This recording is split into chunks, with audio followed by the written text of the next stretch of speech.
Welcome to the groundbreaking news program that delves into the heart of Mormonism, your weekly window into the unique intersection of news, history, and culture that resonates with the tapestry of Mormonism. So whether you're tuning in from the heart of Utah or joining us from around the world, your favorite news program starts now, where news meets insight and the stories of our faith unfold. Hi, everybody. Welcome to the Mormon Newscast. It is November 11th, 2024, which makes it 11/11, which, believe it or not, is my favorite date and my favorite time. Happy 11 Armistice Day. What was that? Happy Armistice Day. That's exactly right. Do you guys remember a decade or so ago when it was 11/11/11? Yes, I do. I remember when it was actually the Armistice Day in 1918. Oh, well, so you're a sort of President Nelson contemporary. Anyway, it's a lucky number for me, 11/11 on 11/11/11. It's kind of cool. Welcome, everybody. I digress. I am joined here by my cinematic colleagues. Bill Reel, how are you? I'm doing exceptionally well, Rebecca. How are you? Excellent. And, Bill Reel and I met in person live together to share a introductory hug for the first time yesterday at the premiere of Heretic. And we had to look at each other and go, have we never met in real life? I mean, I feel like you're my best friend. So. There we go. It's like Billy's your new AI friend. Exactly. And we're going to cover that next week. Also joined, of course, by Radio Free Mormon. How are you tonight? I'm fine. And since it hasn't actually been said, let me go ahead and say it. Happy Veterans Day, everybody. And to all the veterans in the audience, thank you so much for your service.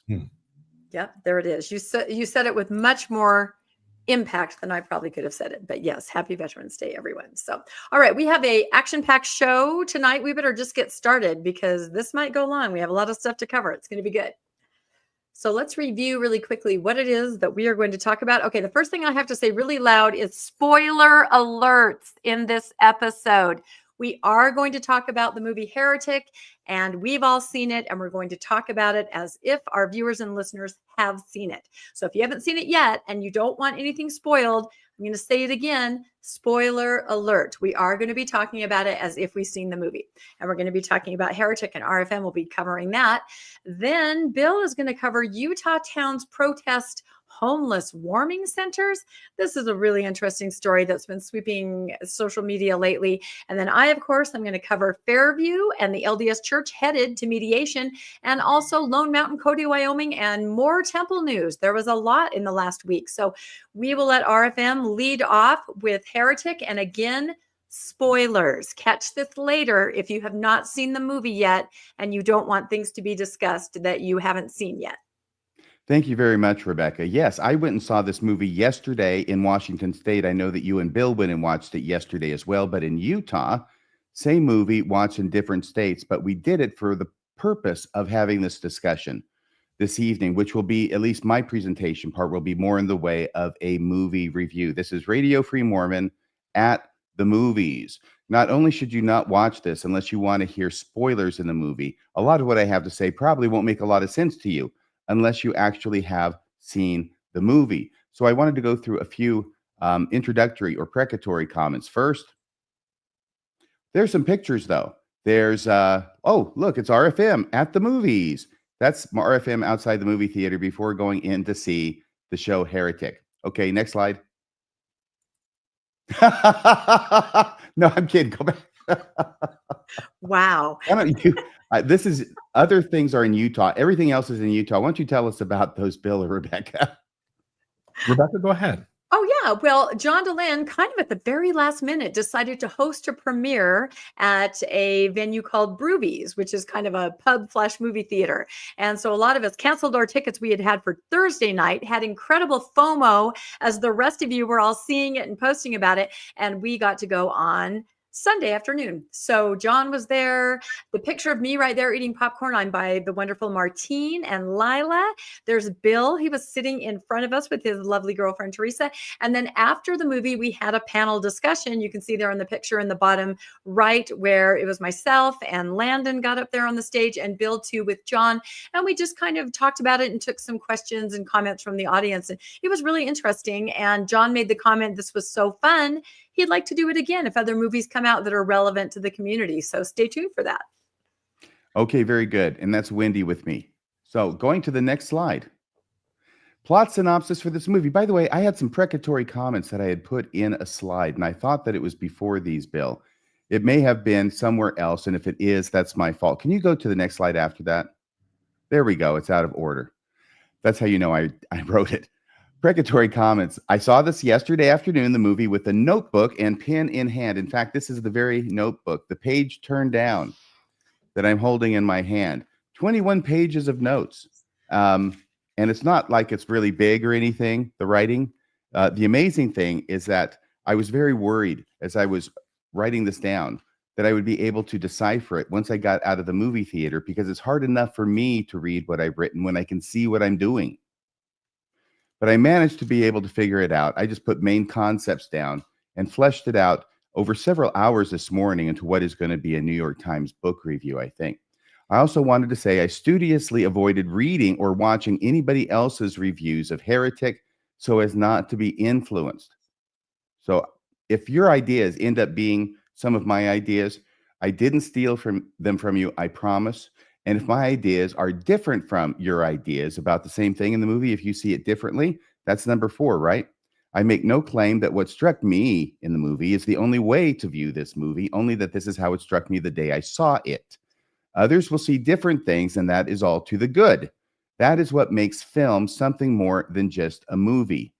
This film, it makes it cinema. So it's a very thought-provoking movie. It provokes all sorts of thoughts, and I know that Rebecca has some thoughts that did not occur to me that she's going to be sharing with us at the end of this particular review. Plot synopsis. 2 Mormon missionaries, Sister Paxton and Sister Barnes, somehow get lucky enough to track out Hugh Grant, playing Mr. Reed. Mr. Reed invites them into his trap of a house by assuring them his non-existent wife is in the kitchen, making blueberry pie, only for the missionaries to find out his wife isn't real, and only when it's too late, though, and the front door is locked from the inside. Mr. Reed then leads the 2 missionaries on a path of discovery about their beliefs in God, with a view toward converting them to his own particular viewpoint that the oldest and truest religion is that of control. Sister Barnes dies as a result of Mr. Reed's instruction, and only Sister Paxton survives to tell the tale. Or does she? Here's a slide with a poster from Heretic. I have a number of slides in between the slides of the review. Now, I did do a brief survey. I didn't watch any of these. The apologist's response to this movie, there's a Heretic reaction over at, it used to be, what is it now? It's Saints Unscripted, right? It used to be 3 Mormons. Now it's Saints Unscripted. They're in the bottom left. And then you've got Book of Mormon Central coming out with Jasmine Rapley. And over there's a screenshot that I got from her actual video. So the big thing that at least she's doing, that some apologists are doing, is they are going into paroxysms, pointing out what they think was wrong in the movie. Next slide, please. At least one apologist goes off the rails on all the details they think Heretic got wrong about the Mormon religion, as if Heretic were made to teach people the missionary discussions.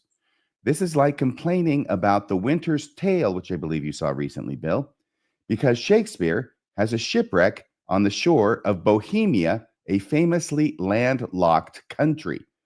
So the response is, oh, well, there's no actual shore to Bohemia. This is a ridiculous story. No need to take it seriously. And by the way, this author is so dumb that I don't need to read anything else that he's written, for that matter, as well. It is an attempt on their part, I think, to divert attention away from the main message of the show by focusing on details of no significance to that main message, because the main message of the show is too intimidating for them to address directly. It is like arguing about the number of razor-sharp teeth contained in the jaws of a rapidly approaching great white. And that's how that might look. Mr. Reed's wife. Mr. Reed's wife does not really exist, but is a ruse he uses, the wife ruse, the non-existent wife ruse, but is a ruse he uses to get the sister missionaries to come into his home, as mission rules forbid them to teach a man by himself. And for good reason, as it turns out. The wife is used at a couple of points by Mr. Reed to represent God.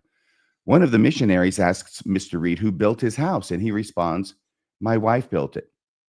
A seemingly nonsensical statement made more so by the fact she doesn't exist. How silly to think something non-existent could create anything.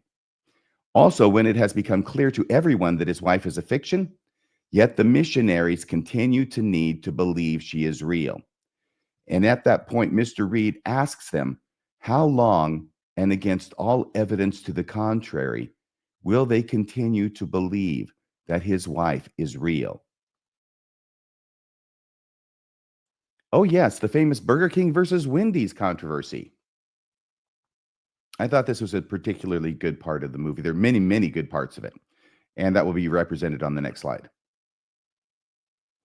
Wendy's or Burger King. After Mr. Reed has demonstrated to the missionaries that people seeking God by study come to all sorts of different conclusions on the subject, the missionaries retreat to and respond that it is important to follow your feelings. Head out, heart in. Mr. Reed now agrees enthusiastically with the proposition that feelings are what is the most important, and then he launches into a seemingly unrelated discussion of which fast food they like best. The missionaries disagree between themselves on the subject, as we would expect any two people might. And the movie does not hit us over the head, thank goodness, does not hit us over the head with the idea that Mr. Reed has just demonstrated to them that not only is our intellect not trustworthy in finding out God, but neither is our personal feeling and preference, since two people, such as the missionaries themselves, feel differently about fast food. I thought this was a great line, and I don't know if I got it down exactly, but the idea was like, you came knocking on my door to teach me about your religion. Now I'm teaching you about mine. We are negotiating a transaction of ideologies. Incredible writing in this movie, by the way. Incredible writing. Now, a word about the negative. As long as everyone is raving about this movie, I may as well say the obvious, to me, truth, that it is pedantic and preachy, and resembles an angry professor stuffing his captive students full of his personal and eccentric views on the history of religion, with a mind toward converting the class to his preferred religion of nihilism.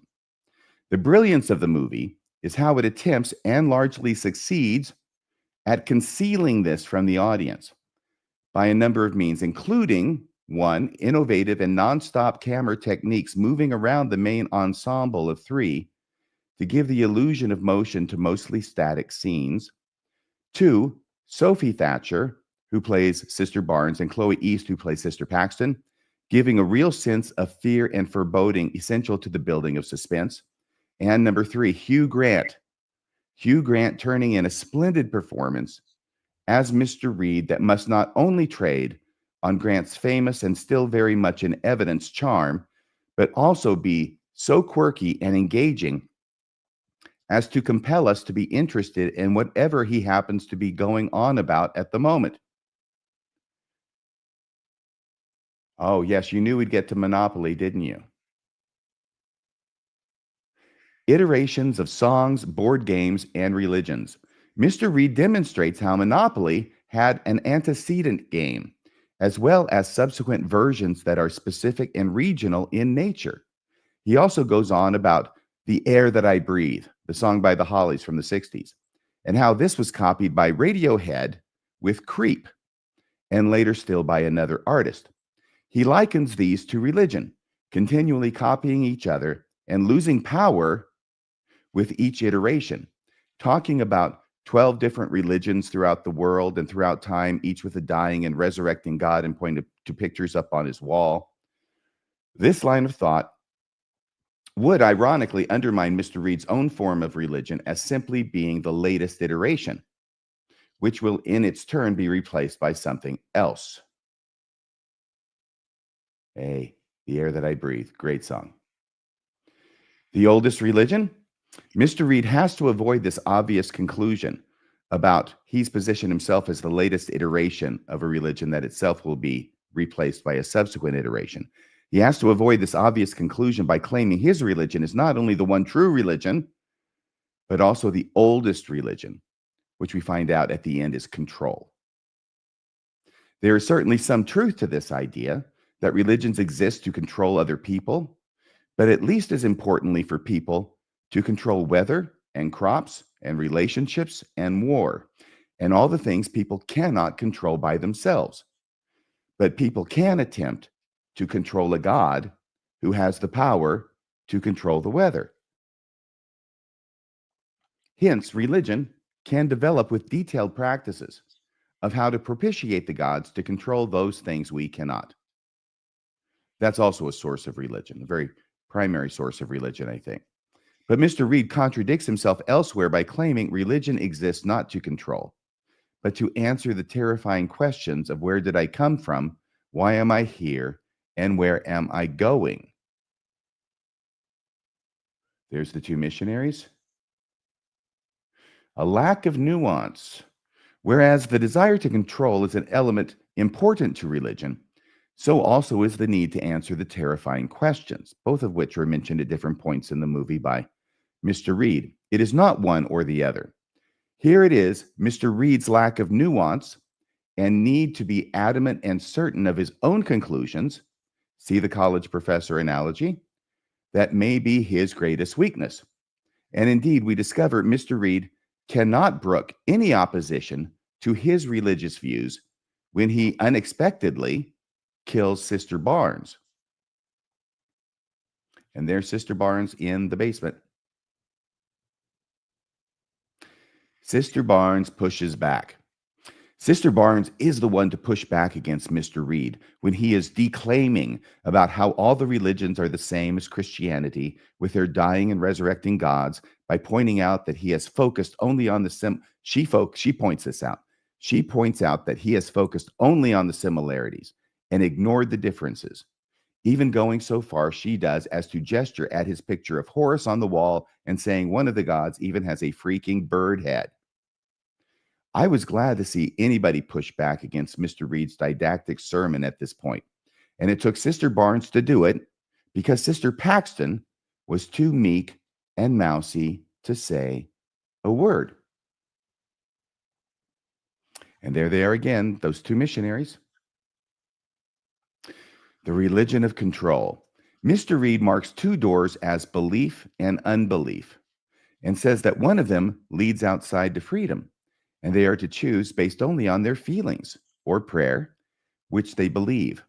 They don't get to study or anything. They just have to choose it, sort of like the way we choose religions, right? Sister Paxton is prepared to go through unbelief,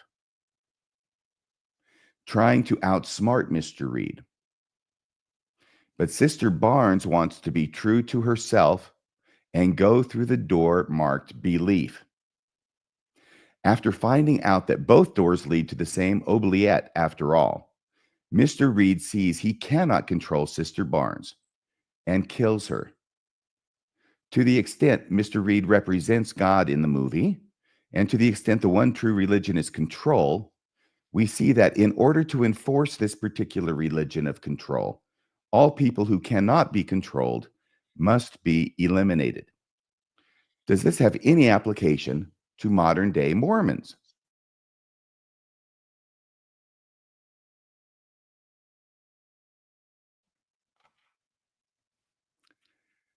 Next, please. The death of Sister Barnes. Sister Barnes' death is a shock because she is the strong one, the one who is brave enough to oppose Mr. Reed, the one who insists on being true to herself by walking through the belief door. We have been acclimatized to the idea that Sister Barnes is the one who will be the hero. She is the one who will survive. But these are the qualities that get her killed.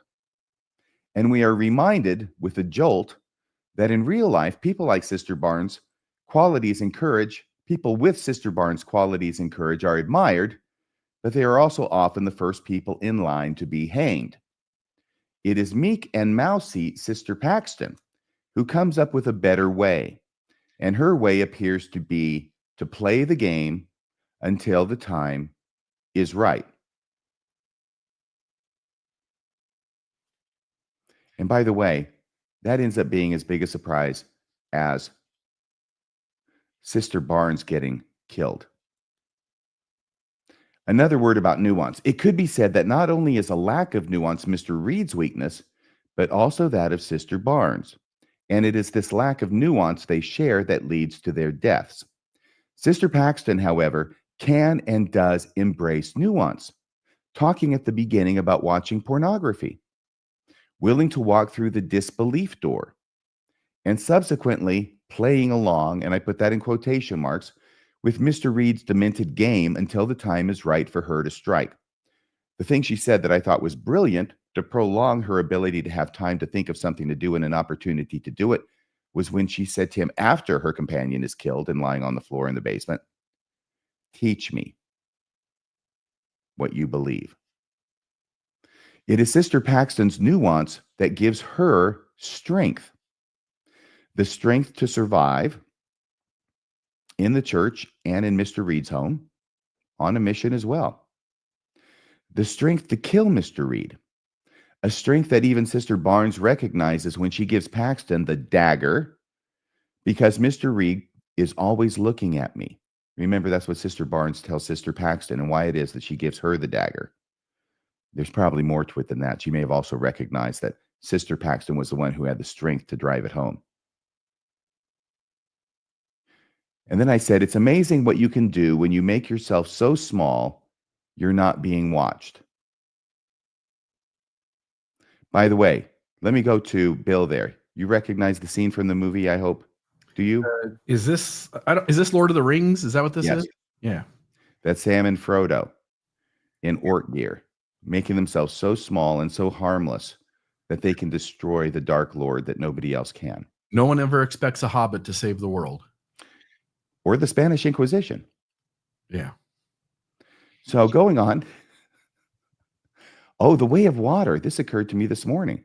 I was writing notes till late in the night last night. This one occurred to me this morning.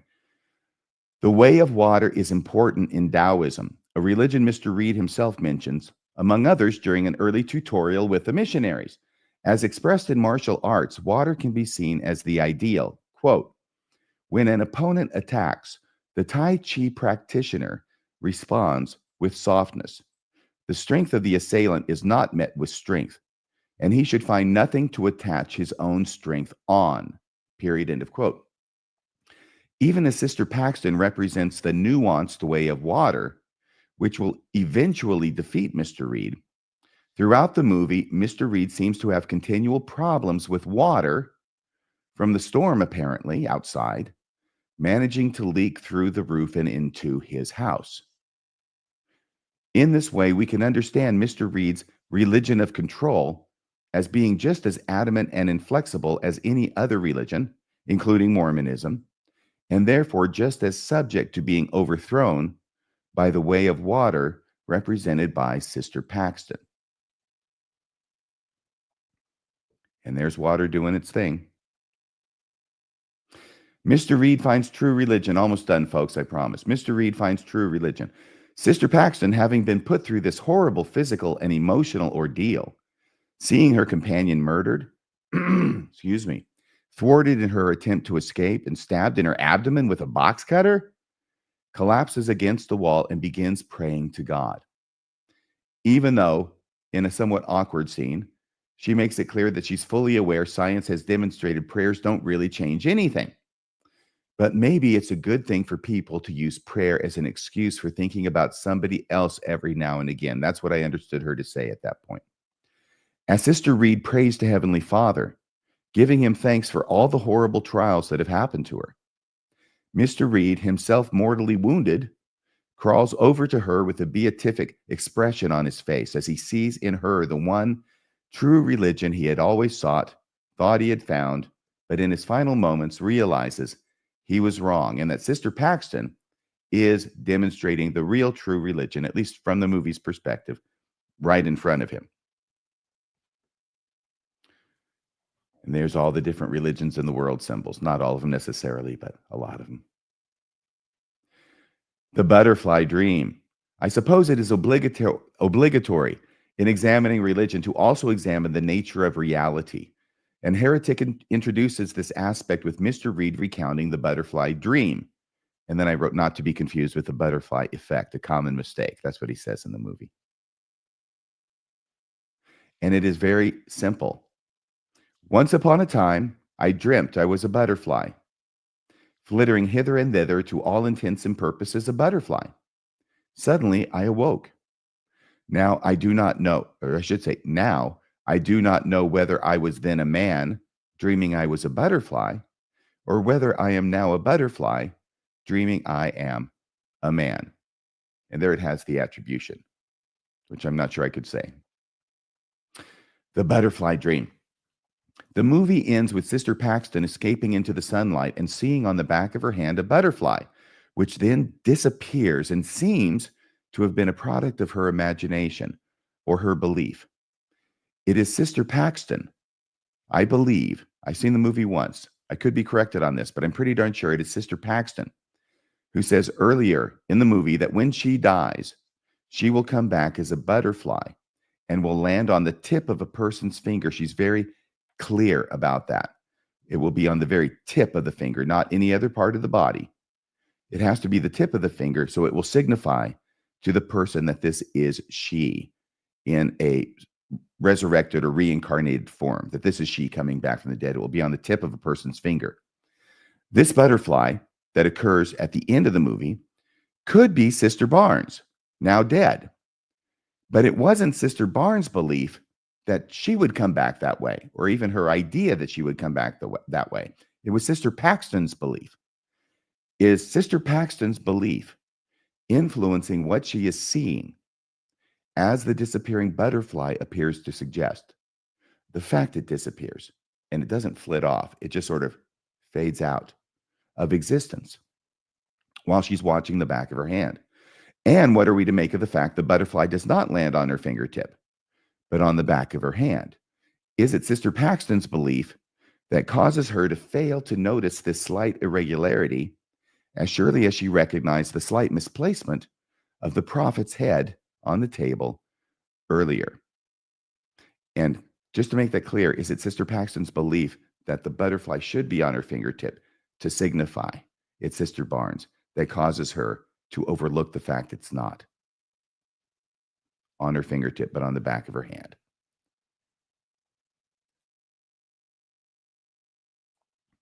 The end of Mr. Reed and the end of this review. Mr. Reed has a lot of knowledge. The play on read and read, R-E-E-D and R-E-A-D, being pointed out in the movie itself. And he seems to think he has found out the truth through his study alone. But real religion cannot be found out by studying, the movie seems to tell us, as Mr. Reed learns in his last moments from Sister Paxton.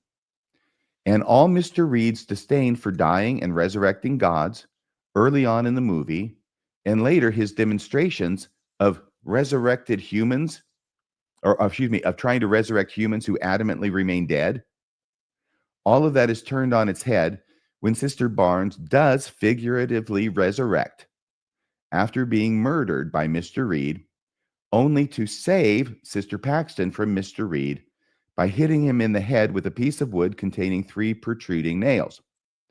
A reference to Jesus' crucifixion that could have been made only more obvious by putting a crosspiece on the board she swings.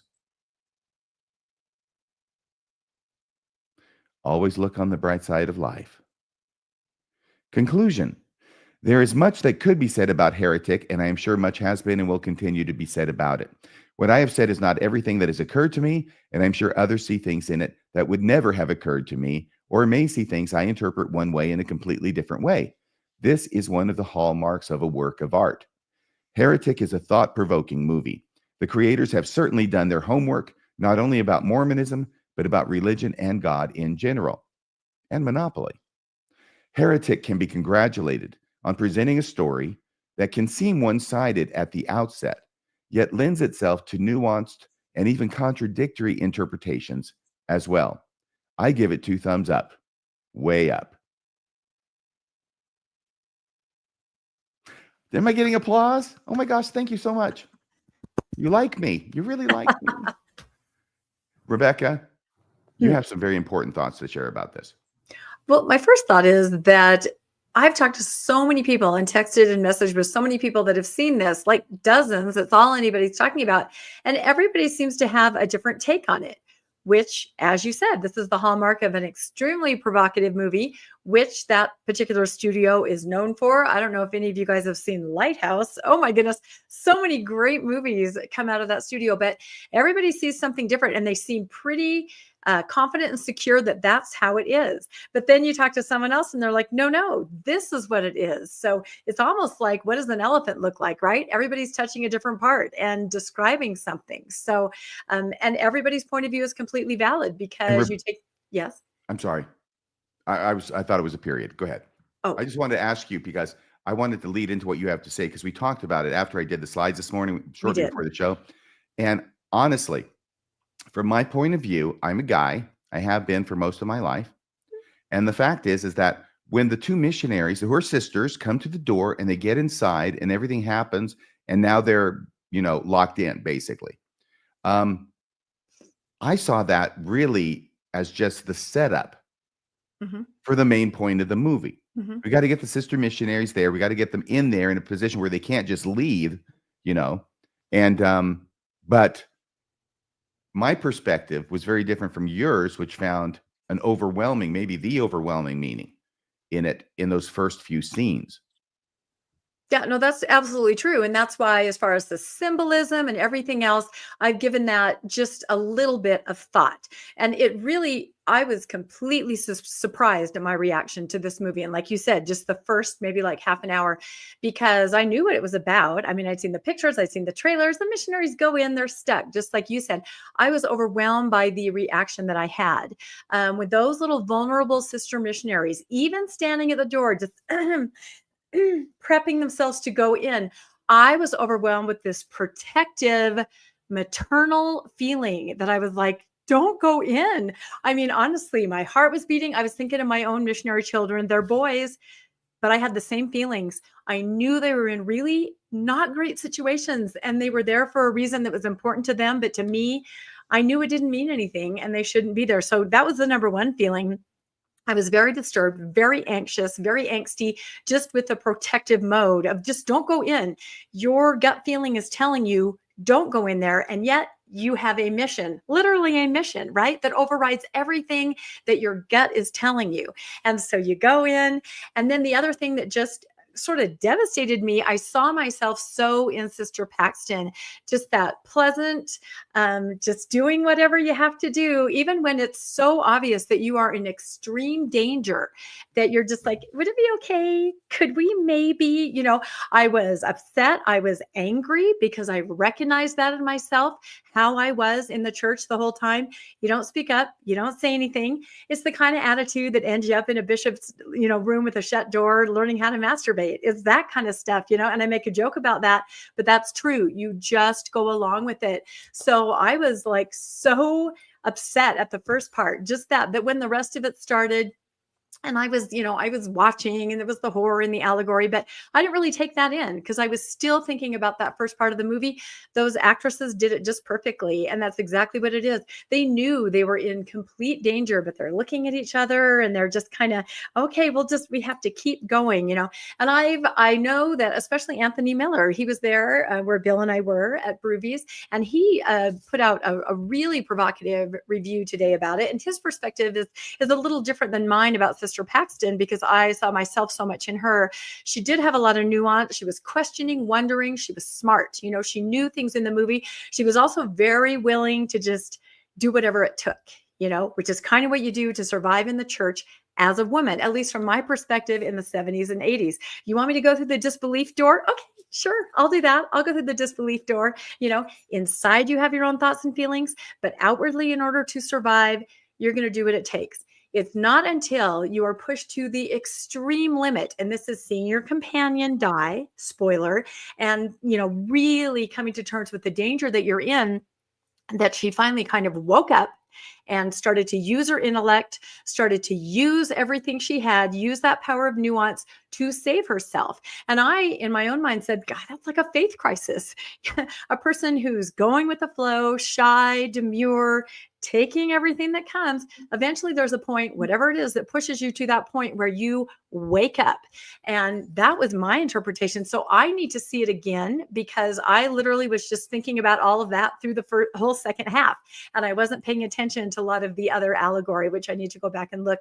But for me, it was cathartic and disturbing. And I just didn't make it past that first half hour with just thinking about it. Pretty much explained portrayed my experience as a young woman and a young mom and even an older woman in the church. So I don't know if any other women felt that way, but that's what I took out of it. I want to hear from Bill too, but before that, I just want to add on to what you said when you said they're on a mission and their mission overrides everything else that their gut is telling them, right? Yeah. And that was the huge groan in the movie. And I don't mean groan because something bad or something dumb in the movie. But when the ward mission leader or whoever the hell that was, the guy, Elder Kennedy, comes to Hugh Grant's house because he's looking for these two sister missionaries they're not where they're supposed to be. And it's snowing out. There's a blizzard and he's trying to find them. And he knows where they went because they had a list of like 5 referrals. And this is one of them. And he goes up there and, Hugh Grant's acting quirky, but it's like, okay, well, I don't have anything to suspect here. So he went on to the next place. And then the door knocks again, or there's a doorbell. And Hugh Grant goes back to it. And I'm thinking he saw the bikes at the gate, not knowing at that point that Hugh Grant had already taken the bikes away from the gate. But anyway, because he was clever. But he's back there at the door and you're like, he knows. He figured it out. And then he says, I'm sorry to bother you again, but I would be remiss if I didn't ask you one question. And Hugh Grant's going, gulp.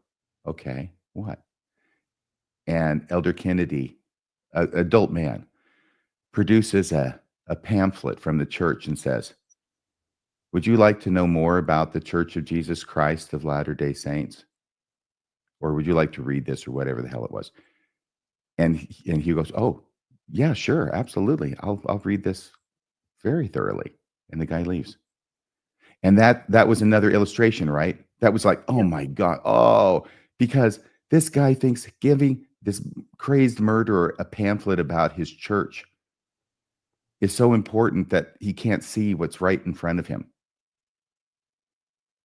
Yeah, exactly. And, I was talking to Maven about that today, and she had the very same observation, just like that unfortunately the priesthood, whatever, often overlooks exactly what's happening with women that, need to be empowered, need to be seen, need to be heard. So again, so many people that I talk to and so many different interpretations, which is the mark of an extremely provocative, Oscar-worthy movie. There is Oscar buzz for the movie and for Hugh Grant. And I think it deserves it, because look how we're talking about it nonstop. And look at the emotion, strong emotion. Everybody emotes when they talk about it. They're not just going, yeah, it was great. I thought it meant this.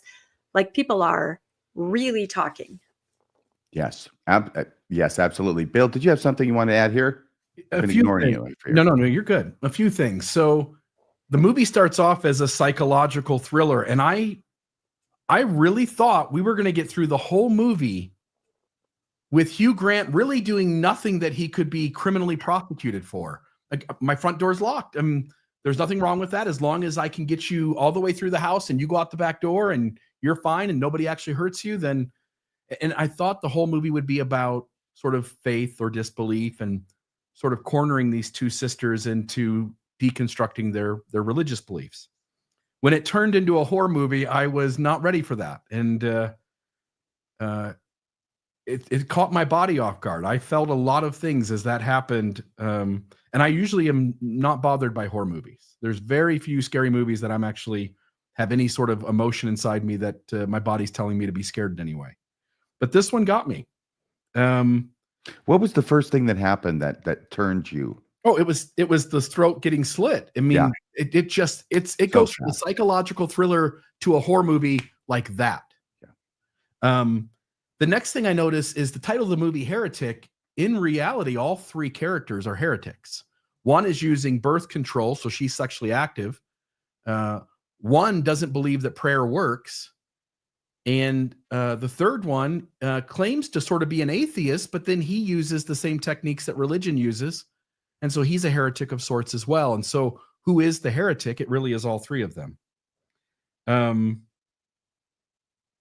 was a little perturbed by the beginning of the movie, only because I thought if there's any desire, and it's obvious the movie, by the time the movie's over, you realize this really isn't meant for believing Mormons at all. The opening scene has these two sister missionaries being anything but Orthodox, kosher, by the book Latter-day Saints. And I think that sort of starts off the movie as a turnoff to anybody who comes to the movie as a believer, sort of sensing whether this portrays Mormonism accurately or not. And then the last thing I'll say, the idea that the one true religion is control, and there's a particular moment in the movie that really struck me. It's when all these old ladies, or maybe they're not old, maybe they're not, but a bunch of women who look sort of scary. They've sort of been kept in cages down in the basement, and he gets like some bush trimming scissor things, and he goes up. They put their finger. One puts her finger out, and he's just cutting their fingernails off. But as it's going on, like, oh, someone's going to lose a finger here. It strikes me that there's a sort of trust in the members of the church, per se. Because I think on some level, these women in the cages are the ones who are locked away, who don't have much choice. They've been brainwashed. They're the members of the church. And they stick their finger out, and he's cutting fingernails. He cuts 3 of them, 4 of them before. And there's a level of trust that he's just here to cut my nails, probably because he's cut their nails 50 times before. And then suddenly he cuts off the finger, at the second knuckle, and it falls to the ground. And it's how gullible we are when we're in a believing mindset, that whatever the patterns are, whatever the habits are, we just trust that things are going to be the way they are. And then I'll say this about the control, and then I'll stop. The one true and only living church with which the Lord is well pleased is control. They all use it. And while this movie may not have portrayed all aspects of Mormonism accurately, and may have even made some connections to other religions that could be challenged a bit, I think any believer in any religion who sits with this movie and really allows it to sort of work on them might, for the first time in their life, begin to think, like, where am I controlled in my life? And for whatever the movie does, right or wrong, if it prompts people to think about how they've been controlled in the past, or to consider how they might be being controlled in the here and now, then the movie deserves a standing ovation. Very good. Very nice. I like that. Back to you, Rebecca. I was going to say, I'm kind of following the chat right here. People are talking about the birth control, and they are pointing out there are many reasons women could be using birth control that is not, because they're sexually active. It could be, help with a menstrual cycle. It could be there from previous to the mission. There's lots of different reasons. So, and then people are also wondering, and I know a lot of faithful apologists were complaining, why was that elder alone? Well, my co-host Landon and I talked about that. We feel he's a ward mission leader. You see him established in the church. He's cleaning the church. He's a little too old to be an elder. And so I feel like, and the tag just represents the mission is coming to look for them, which sets up exactly what you described, RFM, with that, scene where the church can't help, the mission doesn't care. The mission is more important than really digging in and sensing there might be something wrong and people in danger. So anyway, lots of things to talk about in that, though. So thank you for your review, RFM. And I think you're probably going to do your own episode on this, aren't you? A longer, in-depth look at it. I think this is probably as in-depth as anybody could stand. Think this is it? Wow. I don't know. Well, we'll have probably to overdone it already. I don't think so. I'm telling you, every post today is about Heretic. Every message everyone's getting is about Heretic. And like I said, Oscar buzz already, especially Hugh Grant. A lot of people are saying nobody could have played him but Hugh Grant. Anybody else might have been a cartoon character. They would have perhaps jumped the shark. He was just able to do it with whimsy and then just in for the kill. So, and I agree. I love Hugh Grant. He's very versatile. The thing about Hugh Grant that he did that I don't know of anybody else who could have done it as well as he, if at all, is that anybody else saying those lines and doing those scenes, how do you not come off as pedantic? Yeah. And preachy to the audience? He did it in such a self-effacing kind of Hugh Grant, charming, oh, well, I guess I just said that. Oh, kind of way that it was endearing.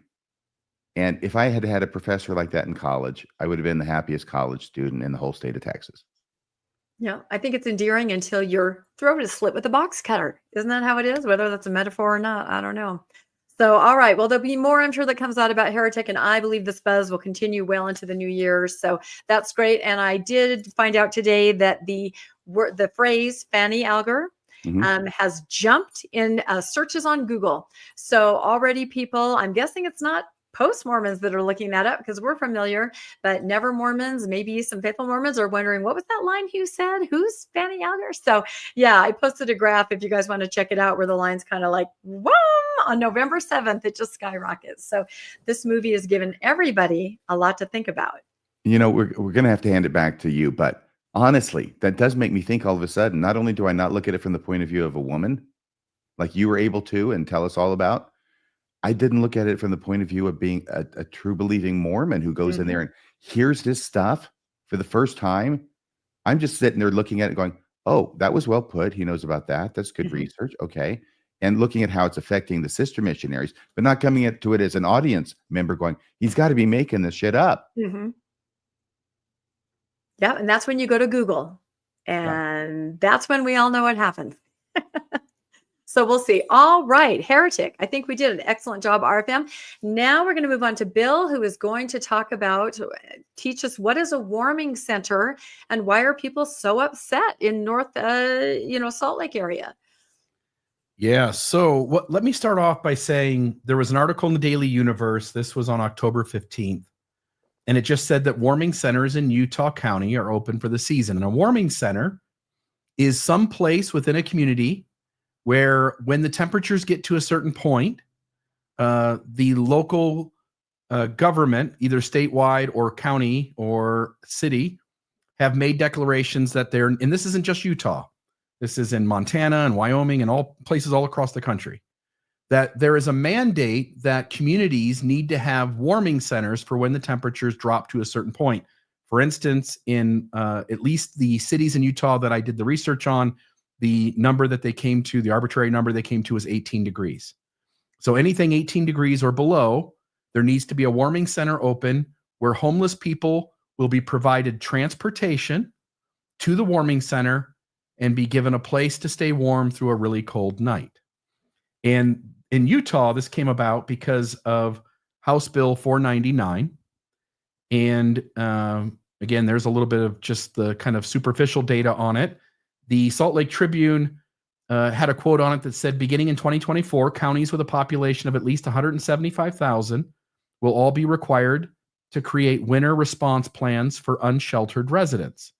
That's the result of HB 499 legislation passed last year, placing new requirements on Weber, Davis, Utah, and Washington counties, which is where I'm at.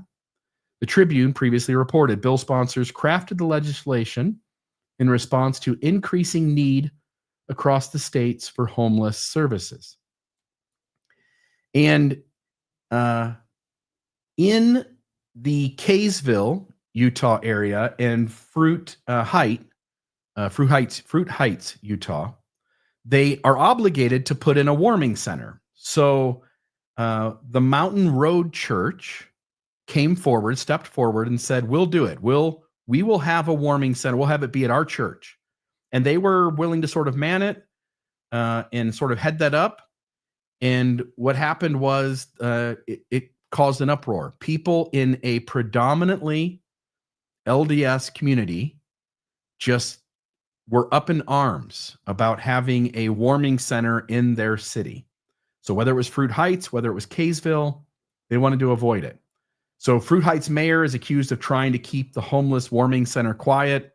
And he does. He has some quotes where he sort of indicates that this really wasn't a big deal for the community to know, partly because he's mandated to provide one. It's not like it's an option. Somebody in this county, not necessarily Fruit Heights, but Fruit Heights, Kaysville, is obligated to have one. And so Kaysville city leaders speak out against using a missions building. So when the church backs down, so the pastor of the church, of the Mountain Road Church, says, well, okay, you guys are throwing a big fit about this. I'm going to back off. There's just too much contention. And so we're going to pull our offer off the table. And so the Mountain Road Church is no longer going to participate. There was conversation that they could use an old missions building as the warming center, but it also has a major problem, which is that it's out in the middle of nowhere and there isn't any public transportation currently designed to take anybody anywhere near that. And so that is a problem. And so the government officials say that this place is not going to be a possible place to use. And so we have to come up with another option. And so at this point, 3 Davis County cities turned down homeless shelters, but someone has to have one. There's a government mandate that they have this warming center so that homeless people can stay warm on a really cold night. And there's a lot of fear in these communities over what it would mean to have a place where homeless people can go. Some people express that there's nothing that stops a homeless person from leaving the warming center and breaking into houses. And that's in spite of the folks who have either ran these in the past or seen, got information about how they've run in other communities, pointing out that there's almost no real risk of any of that kind of stuff happening. But people tend to be scared of things. And homeless people, as innocent as some of that might be, sort of present kind of a fear factor to folks who are worried about whether their community will sort of take a hit by housing the warming center in their city. So there's one from the Deseret News. Fruit Heights Church pulls offer to host homeless shelter on cold nights after backlash. And when that happened, when the Mountain Road Church pulled their offer off the table, here's what the pastor said. He said, "We are grieved that the code blue," and code blue is just this idea that it's so cold out that homeless people need to have a place to go. That's sort of the term that they give it. So code blue warming center has become such a divisive and emotional issue in Fruit Heights. Never did we intend to bring anxiety and discord into our community. In fact, as a church, we want to bring unity, harmony, and love into our community. Mountain Road Church Pastor Don Kraft said. Mountain Road went into this adventure with the best of intentions. And by the way, kudos to them. There's another church that I'll get into in a second in terms of what they were willing to do. But at least this pastor and this church stepped forward and said, we will, on the cold nights, like what we should first and foremost be concerned about is not having people suffer frostbite or worse, death by freezing to death out in the cold. And so kudos to them for stepping forward. However, now this issue has become, this is him continuing. However, now this issue has become one of contention, anger, and even division in this precious community we are so glad to be part of. We certainly do not want to be the cause of such angst. The pastor's announcement that it would no longer host the Davis Code Blue facility prompted cheers from the crowd. It's one thing to be worried, to be scared. It's another thing to celebrate that people who are homeless aren't going to be in your town. That seems like a strange reaction to the gist of what's being debated here. And so that sort of struck me.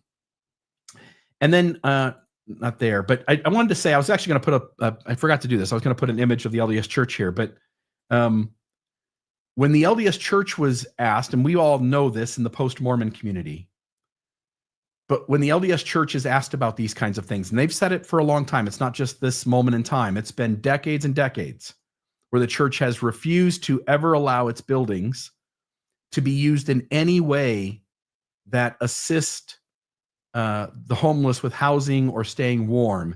And what the church said was that while we will not use our buildings, and the way they worded it sort of imposes that it'll never happen. While we will not use our buildings, we're more than happy to donate blankets and other supplies. And so the LDS Church is just simply unwilling to have its buildings used in that way. And it would offer supplies, and it has. There was an article in Provo where BYU had provided tons of blankets to a warming center. Several years ago, the church donated $3.3 million to assist with supplies and things with helping support the homeless and LDS communities in Utah. But it strikes me, at least, I think it's at least important of note that this predominantly LDS community, and what is predominantly, even in other states where these warming centers get sort of a ruckus started and people are in opposition to them, they're almost always in heavily Christian, heavily religious communities. And it strikes me that those same people believe in certain scriptures and believe in a Jesus who taught certain things. And Matthew 25:40 says, "And the king shall answer him and say unto them, Verily I say unto you, inasmuch as ye have done it unto one of the least of these, my brethren, you have done it unto me." And in the Book of Mormon, that you're willing to mourn with those that mourn and comfort those that stand in need of comfort, and to stand as a witness of God at all times and all things and in all places. And the promise there is eternal life. And I'm not saying that the warming center, it doesn't have some flaws.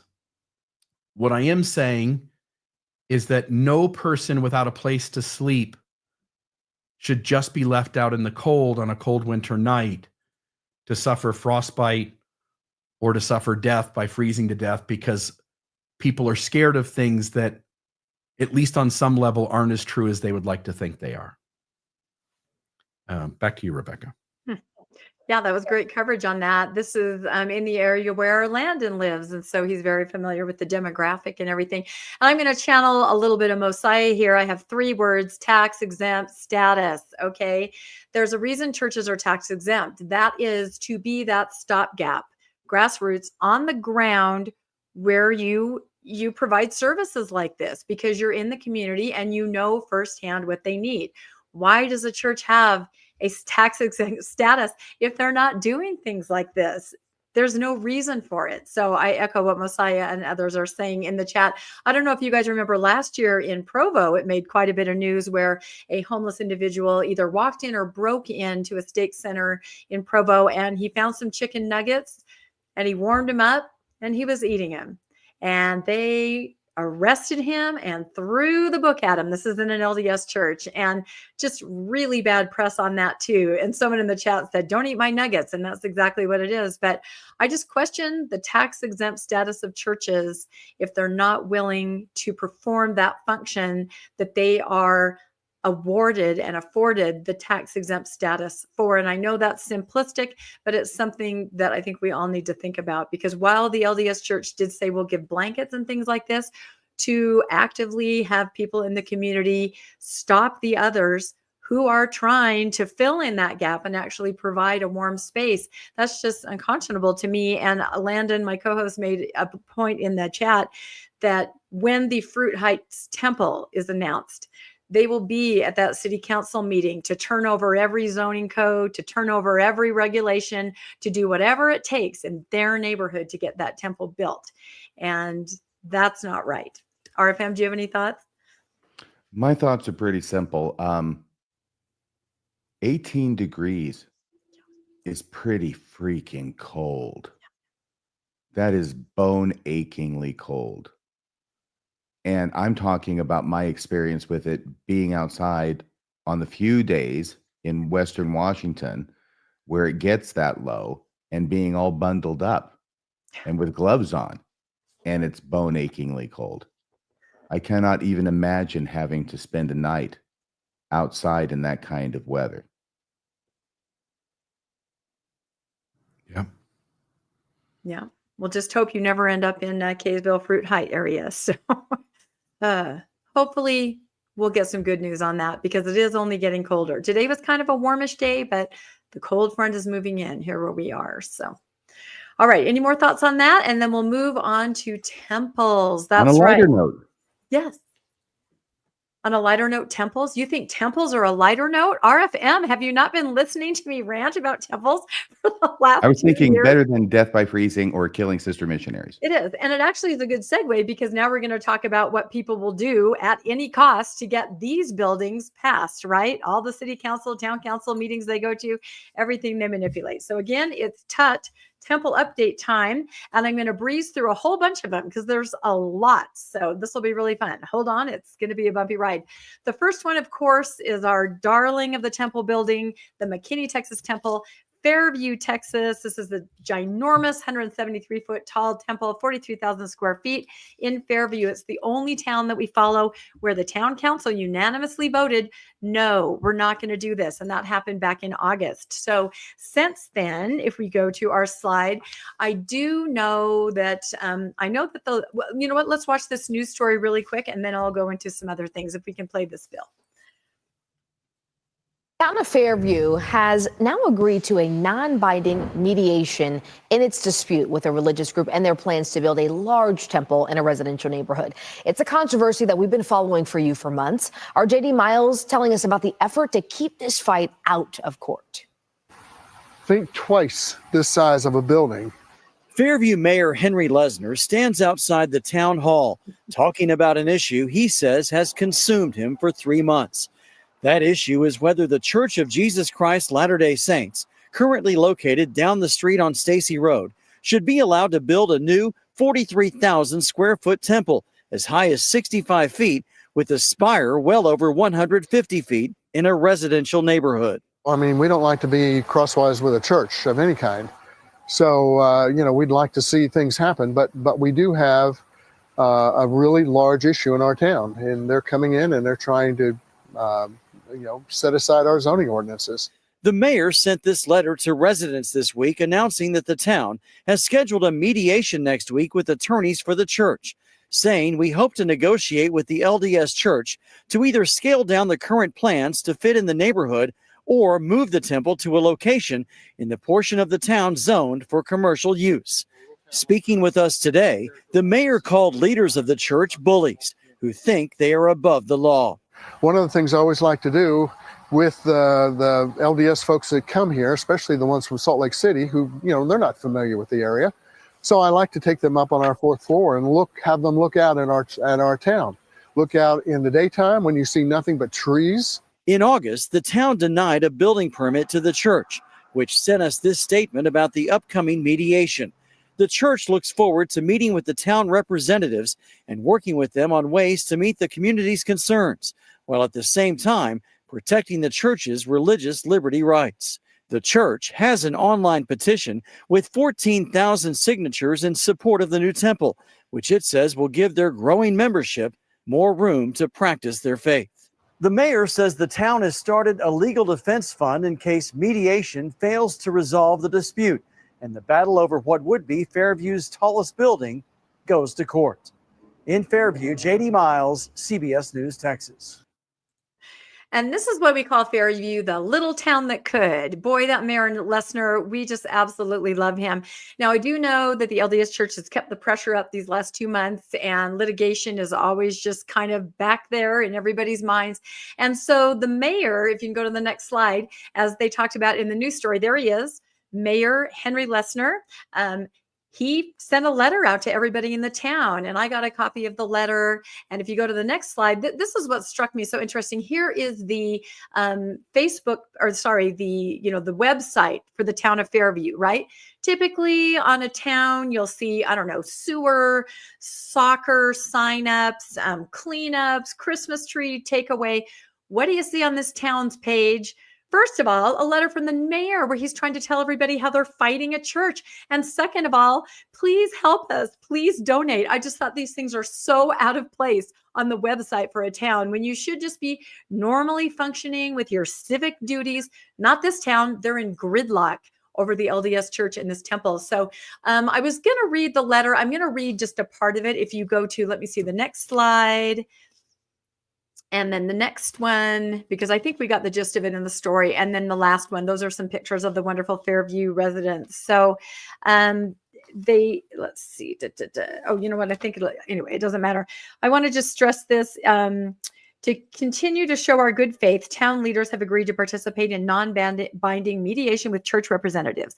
The mediation process involves an independent third party who will try to assist both sides with resolving an issue.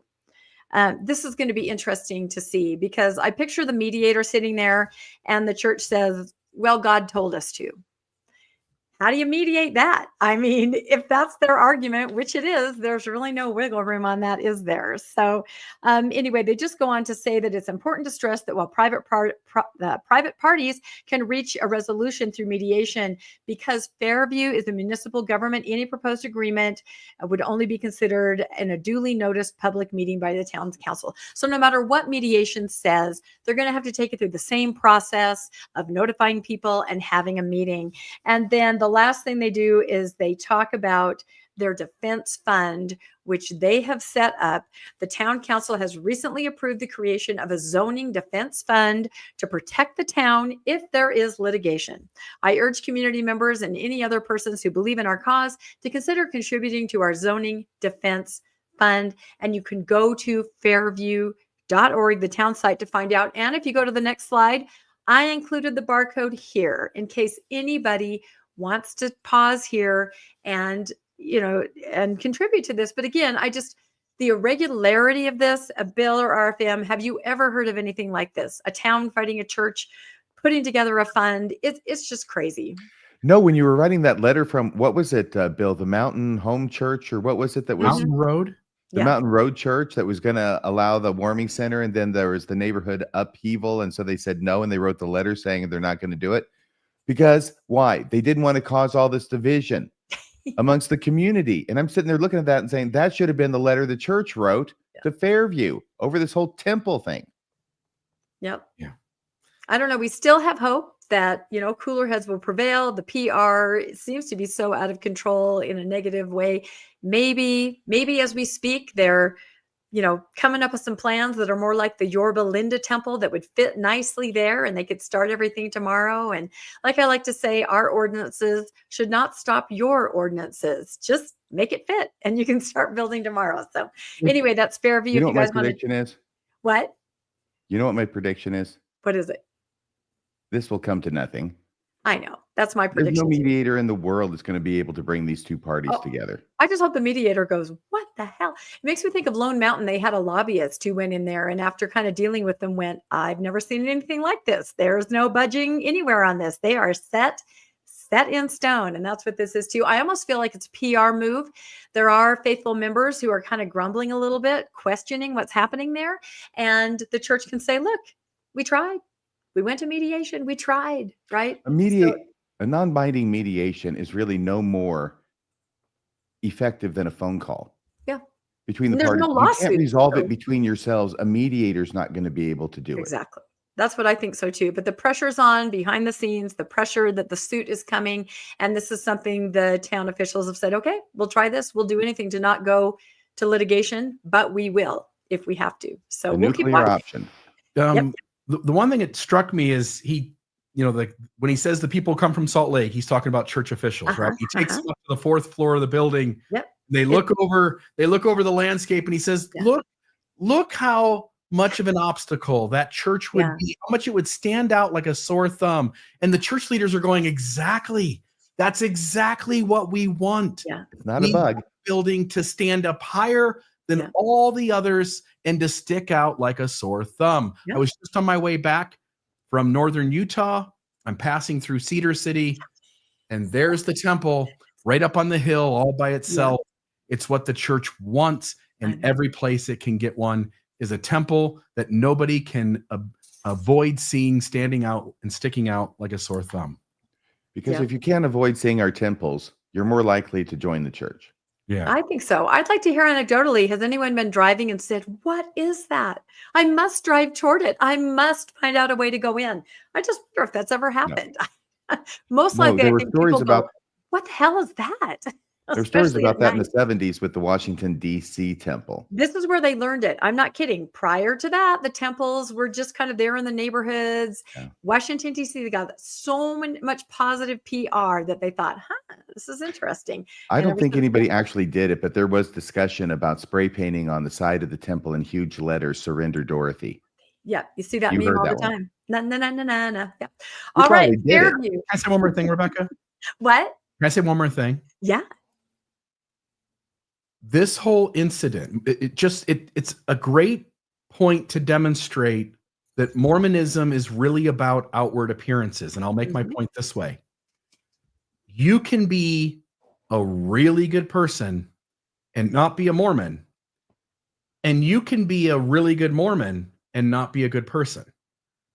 Because what Mormonism concerns itself with almost entirely is outward obligations, outward keeping of mundane rules, talks about a change of heart, but very little of the religion is actually focused on helping somebody to become a growing, developing individual.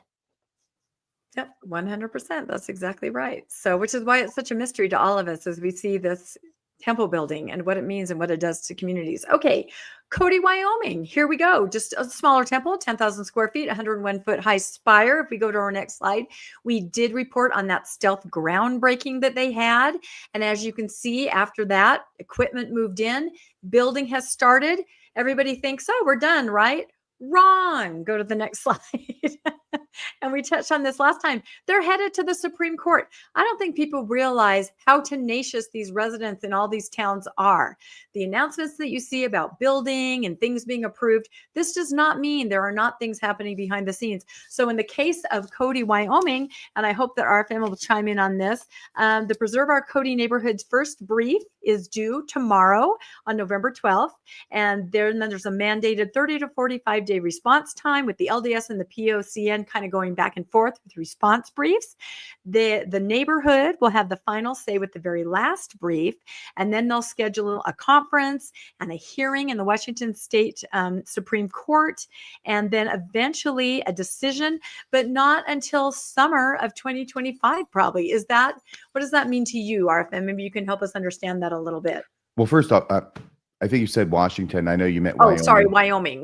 Yeah, Wyoming Supreme Court. Yeah. What it means to me is that they're having an appellate process. If their first brief is due November 12th, 2024, I will bet you even money that that'll be a continuance. Mm-hmm. They're always continued, these initial deadlines for filing briefs, whether it's the initial brief or the response brief or the reply brief, almost always are those continued. So probably nothing's going to be filed tomorrow except for a motion for continuance, which will be granted in due course, probably without objection from the other side. And all these other things, they end up being filed in order because, of course, you have to look at the initial brief before you can file your response. You have to look at the response before you can file your reply. It takes a lot of time and a lot of continuances. And then finally, after everything's done, then it's set for a hearing for oral argument. Then that happens. And then the judges can take months and even years, actually, though hopefully not, but months to issue an opinion. Yeah. So what do you think about this? They really very quickly did the groundbreaking and then right away started building. What happens when the temple is all the way built in summer of 2025? Does that factor into a judge's opinion? It's No. already there. I'm sorry. It should not factor into the judge's opinion at all. It doesn't make any difference. If the church is dumbass enough to go building a temple when it hasn't been approved with finality, then they bear the risk of having it torn down should the ruling go against them. Okay. Yeah, it's going to be really interesting to watch. And again, people don't know. These are all still ongoing. So please don't count anybody out, and Preserve Our Cody neighborhood, which has a website and also has a Facebook page. They also take donations because, again, these are residents out of their own pocket who are just trying to see justice done in their town. So any thoughts on Wyoming before we go on, Bill? Nope. The good news for the church. The good news for the church is that they don't have to worry about the money they're spending because it's not theirs anyway. I guess not. That's true. And they got lots of it. And they got plenty of it. That's the whole point. Yep. Okay. Heber Valley. We haven't talked about them for a long time. 87,000 square feet. Oh my gosh. 216-foot high spire. What is going on there? Go to the next slide. Crickets. That's right. Construction bids have stopped. The land is covered with weeds and grass.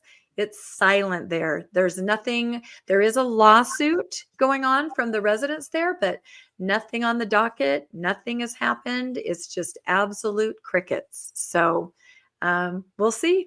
Well, that's what makes sense. That's what should be happening is nothing if it's being appealed. Yep, that's exactly right. But they had their groundbreaking just 3 or 4 days after the announcement.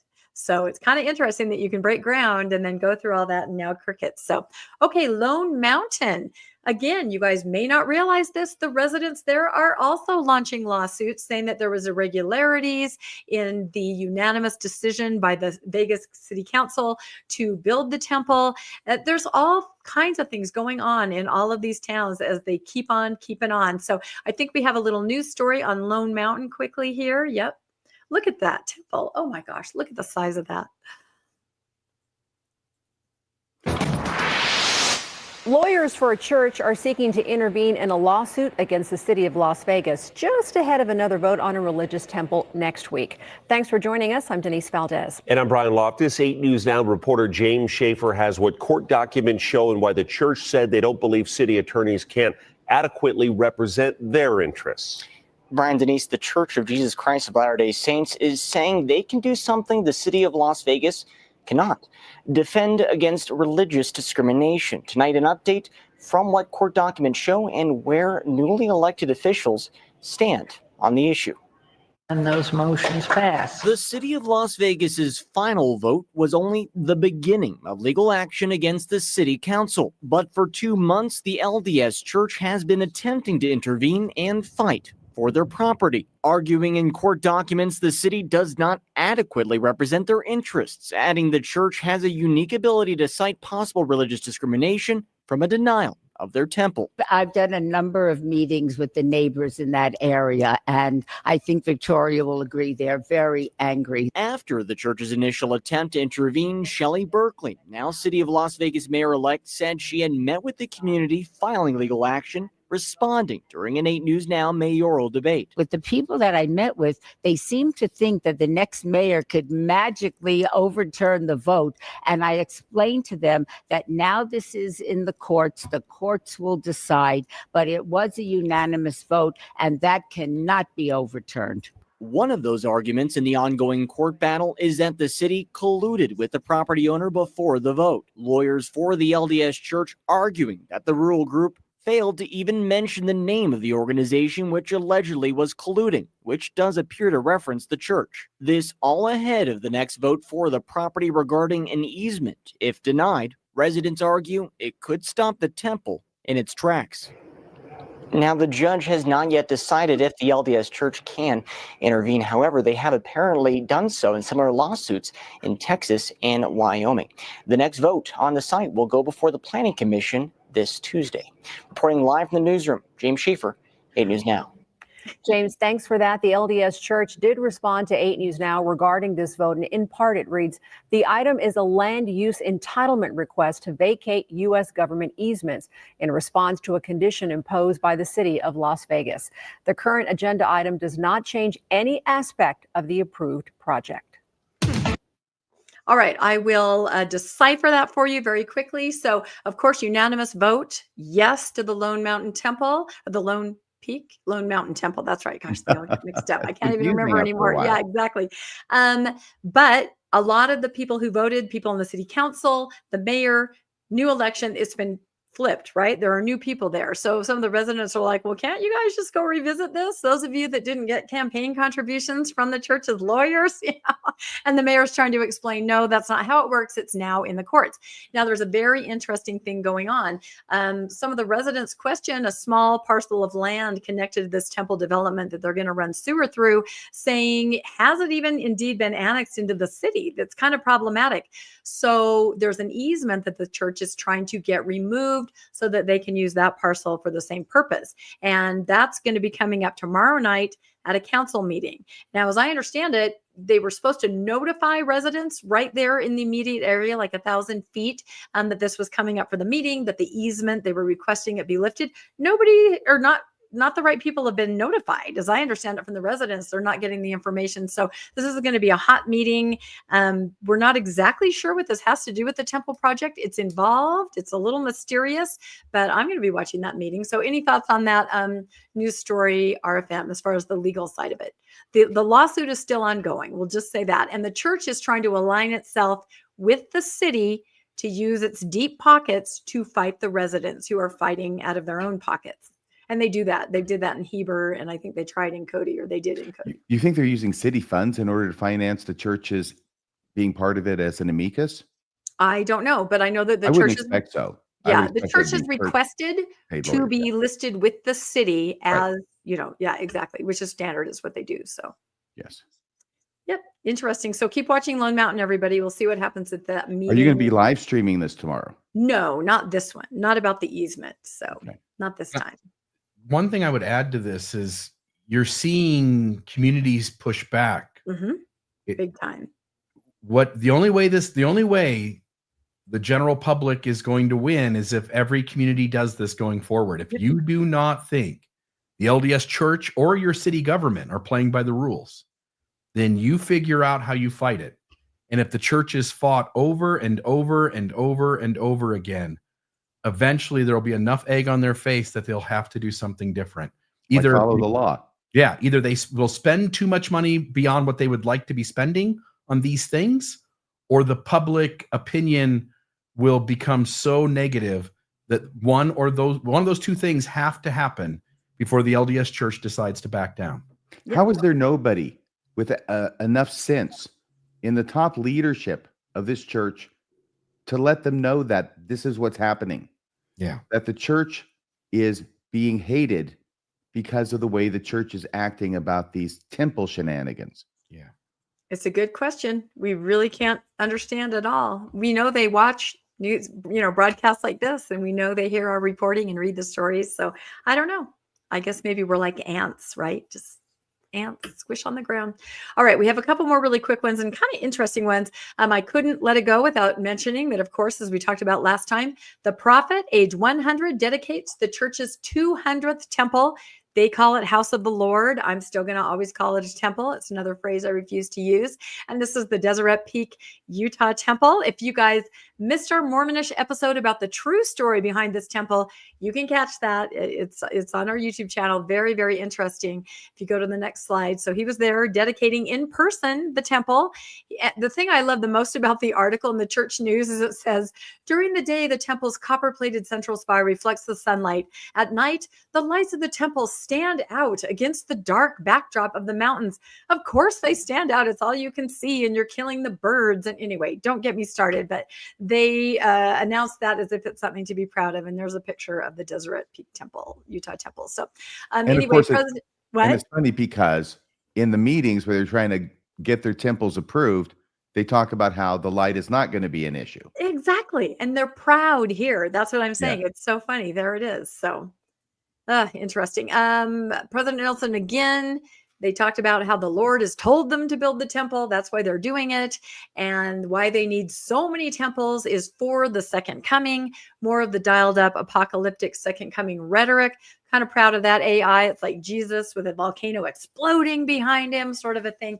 And then they said, and the Lord is hastening the work, right? That's what? Oh, sorry. I thought somebody said something. The Lord is hastening his work by building all these temples. And then I got some information. If you go to the next slide, this is great. From our friend Ganesh, right? Who's from New Zealand. And there's a Wellington temple going in New Zealand. There's already 2 other temples, and there's a Wellington temple being built. Now, the church says they need 3 temples. There's 116,000-ish members, 30 stakes, 29 wards and branches, and also 3 missions there. So, well, Ganesh pointed me in the direction of the latest census data, which has just come out. If you go to the next slide. And they take the census every 5 years.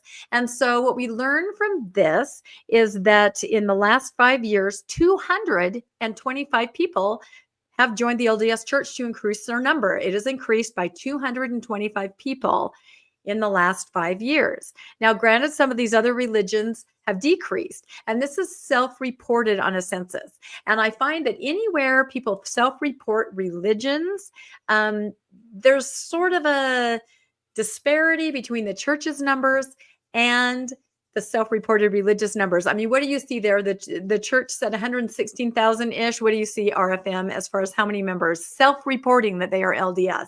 Oh, sorry, you're down on that line. Yeah, from 54,123 to 54,348. That's what you're looking for?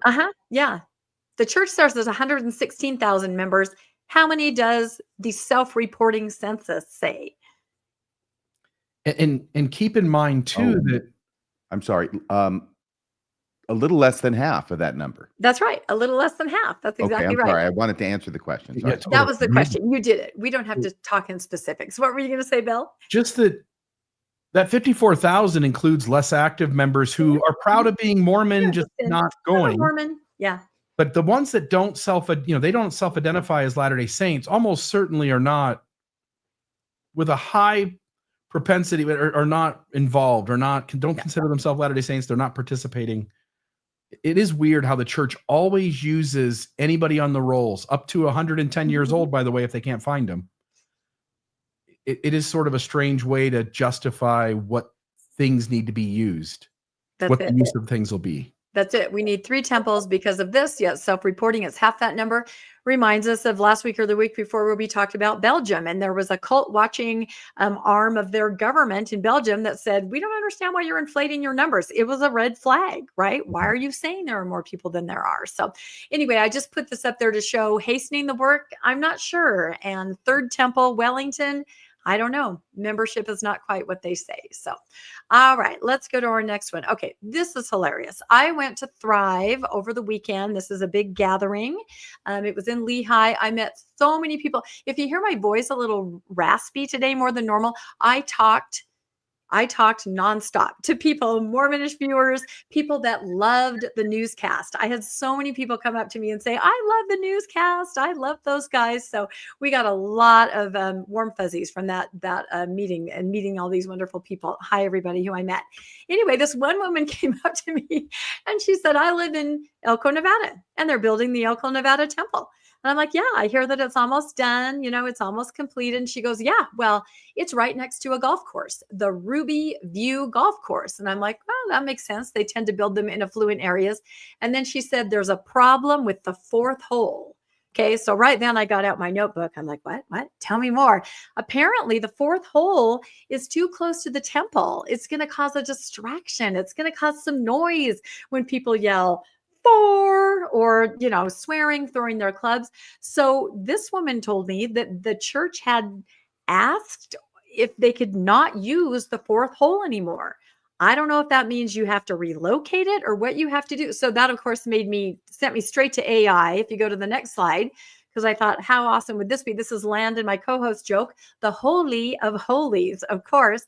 And there's Jesus out on the course. But isn't that crazy to think that the church could say, we're going to build our building here. This golf course has been here forever. And you're just going to have to do something about that 4th hole because we just can't have that confusion or noise. So if anybody knows more about that story, I'd love to hear, because that's so entertaining to me. What do you guys think about that? As far as the church is concerned, boundaries is a completely foreign language. That's it. Yep. 100%. The Holy of Holies. So we'll have to find out if that's really true. Okay, we're almost finished here. Like I said, lots of really interesting temple news. Okay, this is absolutely fascinating. Okay, this temple is called the Tarawa Kiribati Temple. I know I'm not pronouncing that right.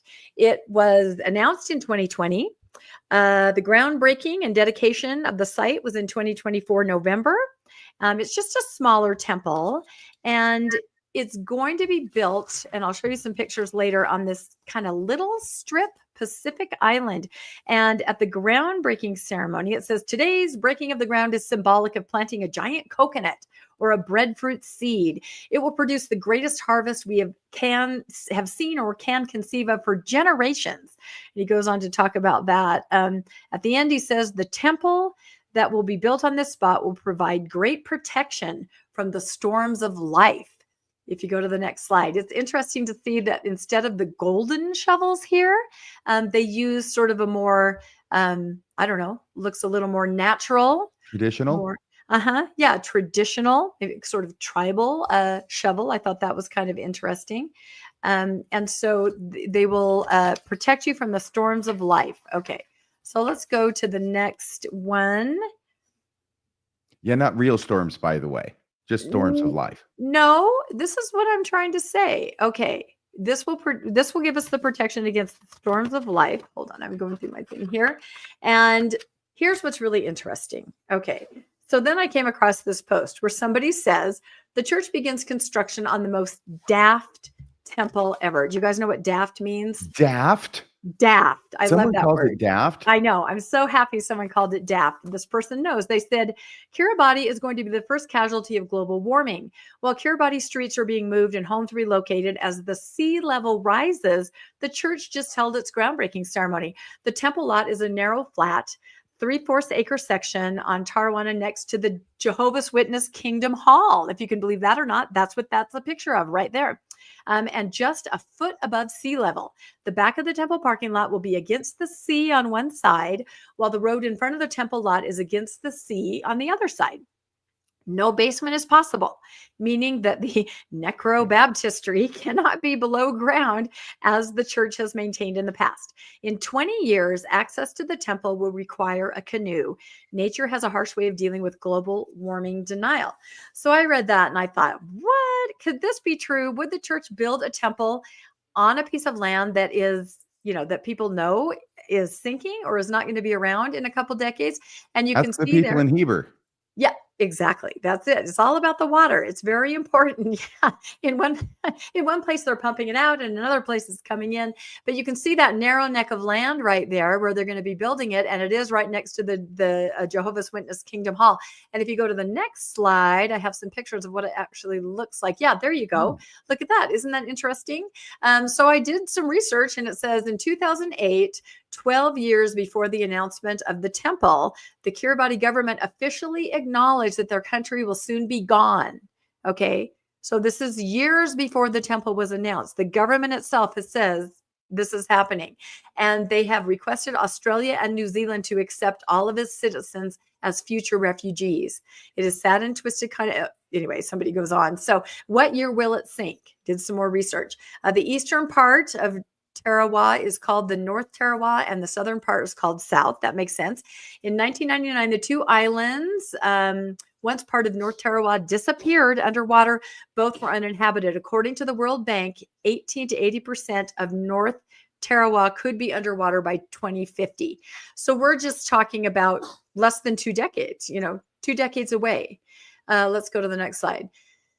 So, of course, other pictures of the island here, you can see there's a lot of water and they have these ideas on the right of perhaps creating these man-made floating islands that they would move everybody to. Really innovative. This would be amazing if this could happen.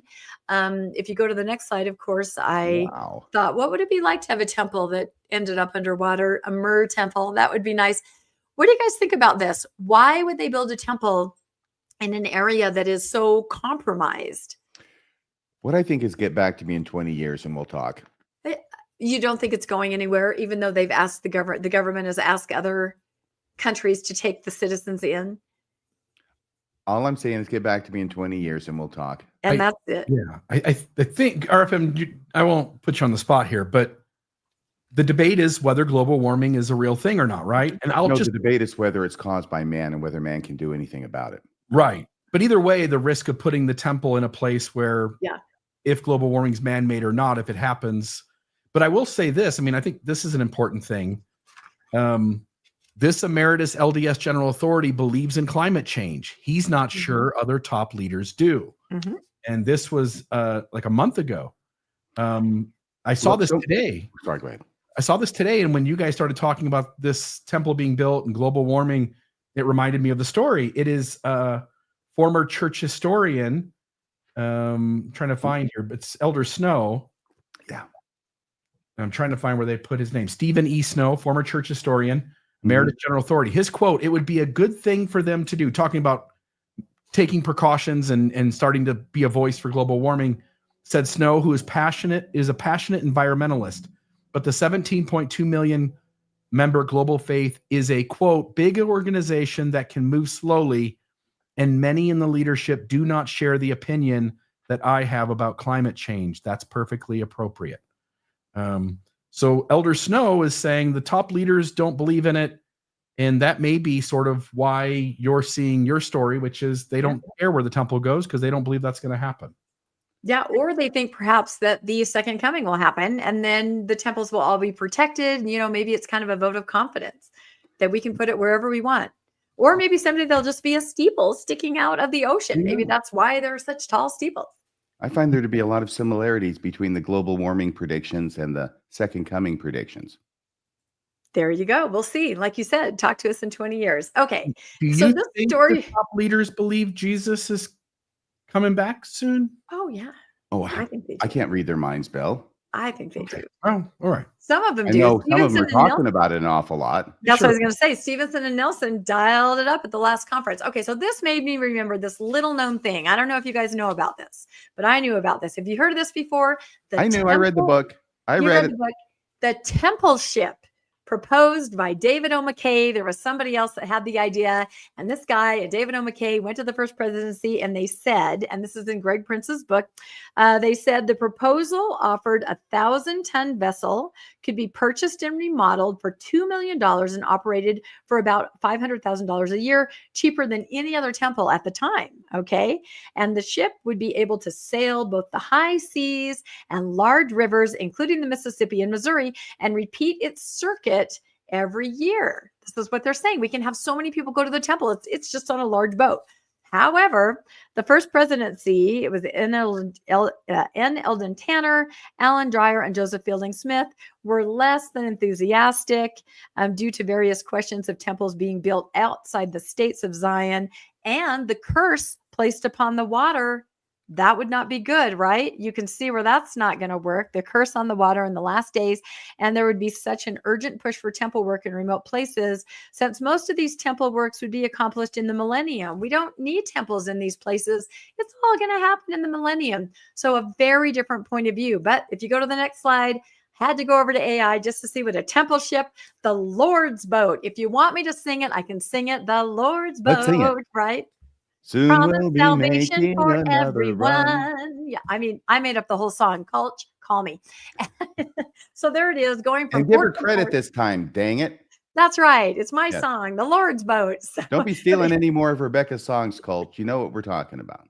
but again, they do have a lot of metaphors about boats. And this was an idea back in the 60s, but it didn't catch on. All right, let's go to, I think, my final slide here. This just brings up one thing, talking about all these temples that are being built and President Nelson dedicating the 200th temple, right? But as we talked about last week, there are 367 announced temples, would be 8, but they took China off the list. So this graphic that I have here, announced temples versus completed temples. And it's just, there's 167 temples that are still in the pipeline. Now, when I talked to Laura Lee Hall, who is the former chief architect of temples for the LDS Church, she said they have not changed the way they build temples. There is no way they can move all these temples that we're talking about through the pipeline. They're still only putting out 6, 7, 8, 9 temples a year. Something has to change. So just seeing this over and over and reporting on this, I'm going to go on record saying at some point, there's going to have to be some huge meeting of the minds in the church, something where everybody comes together, all the architects, all the planners, all the powers that be, they come together, they meet, and they're going to have to streamline this process if they want to get these temples built. They're going to have to figure out a way to make it more prefab, pop up, even the bigger temples. They're going to have to radically rethink and redo how they do temples, because 8 or 9, 6 or 7 a year, that's not going to cut it with all these announcements. So I'm just going on record saying there's going to have to be some kind of big get together where they all meet and come up with a new strategy. And then I think there'll be so much temple news of building and towns saying no that we won't even, we're going to need our own channel, like a spinoff of the newscast to talk about this, or of Mormonish. So just think how much money the church could save by following the law. They wouldn't have to pay all the legal fees, and they could actually build smaller temples that fit within the zoning requirements. It seems so logical. I don't know how anyone could pay attention to it. All right. I think that's all I've got. I think, unless we have any more comments, I'm just going to ask you guys really quickly what you have coming up this week for everybody as far as your content. And then we'll let everybody get on with their family home evenings. What do we have Wednesday, RFM? Yeah, what's going on? I don't even know. What we have Wednesday is a special guest, whom you know, no doubt, is Paul Toscano is going to be on the show. He recently discovered, much to his delight, a paper I wrote that was published in BYU Studies back in 2006. It struck a chord with him. It proved theologically conclusions that he has reached theologically. And so he contacted me. He didn't ask to come on the show. I suggested we make it a show. We're going to hit some of the main points of that. By the way, the paper, the abstract of the paper is what it does is it looks at the doctrine in LDS theology that Jesus is the elder brother in spirit of all mankind. And then it traces historically the development of that doctrine in LDS theology. Nice. Yeah, that's going to be great. And then Mormonism After Dark, which is becoming more and more wildly popular. I have heard anecdotally people are staying home, like from things they would normally do going out. They are staying home to watch Mormonism After Dark. So is that pretty much set on Friday, either Friday or Saturday, kind of depending? Friday at 8 p.m. It's always now Friday at 8 p.m. We should start selling popcorn. You guys are turning all of us into shut-ins because we can't go out. We have too much good TV, must-see TV. So on Mormonish this week, we have 2 really amazing episodes we're super excited about. Tuesday night, tomorrow night, 6 p.m. Mountain Time. Dan McClellan, can't believe he came on our show. I've been following all this dialed-up second coming rhetoric, the apocalypse, Revelations, and I'm like, we got to know the true story on Revelations. Who are you going to call? It's got to be Dan McClellan. So the episode is titled, It's the End of the World as We Know It, or Is It? This is an amazing deep dive into Revelations and what it really means and specifically what it doesn't mean. So I hope you guys will all tune in. That's tomorrow night, 6 p.m. Mountain Time. Friday, 11 a.m. Mountain Time, we have Laura Lee Hall, an amazing interview at Signature Books where she goes through the process through which the church eradicated itself of her. And it is pretty jaw-dropping. It's pretty, gosh, you're going to have to watch it to see it. So that's what we have. And then just all the other great content out there, right? There's so many good people putting out so many good things. And I hope you guys all go see Heretic. I hope you tuned out while we talked about it so you can go see it. And then let us know on our Facebook page what you thought of Heretic or what you think about any of these topics. And I think that's it. Unless any more comments, we will sign off one more time. I think we're good. All right. Bye, everybody. One more time. Bye-bye. President Russell M. Nielsen here, prophet, seer, and revelator. That's a wrap for this week's edition of the Mormon Newscast. We appreciate you tuning in and sharing this time with us. Keep the conversation going and stay informed on all things Mormonism. Until next week, wishing you peace and joy. See you next Monday at 6 p.m. on the Mormon Newscast. And please, my dear brothers and sisters, stay on the covenant path.